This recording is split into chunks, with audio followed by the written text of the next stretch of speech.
Tiada duit, jangan simpan emas. Simpan emas ini bukan untuk semua orang sebenarnya. Simpanan emas tidak sesuai untuk orang yang tidak bekerja dan tidak berduit. Kerana apa? Simpanan emas adalah simpanan dari duit lebihan. Jika anda menyimpan emas dengan duit yang anda akan pakai bulan depan, anda akan rugi. Jadi jika anda tidak bekerja dan tidak berduit, nak buat macam mana?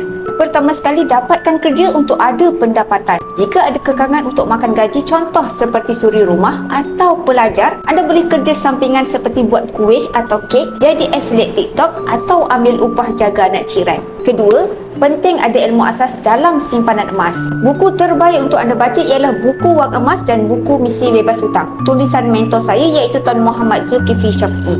Bila sudah ada pendapatan yang bagus dan ada ilmu emas, barulah anda mula menabung. Pastikan anda ada tabungan kecemasan sekurang-kurangnya 3 bulan pendapatan. Bila sudah konsisten menabung dan cukup tabungan kecemasan, anda boleh mula menabung emas. Saya yakin jika anda selitkan ilmu dalam pengurusan kewangan anda tidak akan hidup susah, malah ada kekayaan yang anda boleh simpan dalam tangan anda dan kongsikan rezeki anda dengan orang lain melalui zakat. Tidak mustahil jika anda menyimpan sikit-sikit, anda boleh ada bukan sahaja gold bar 100 gram, malah boleh menyimpan sehingga 250 gram dan 1 kg emas. Jika anda sudah bersedia untuk menabung emas bersama Puppy Gold, anda boleh rujuk pin video saya, step daftar akaun Puppy Gold atau klik link di bio saya. InsyaAllah saya akan bantu guide sebaiknya.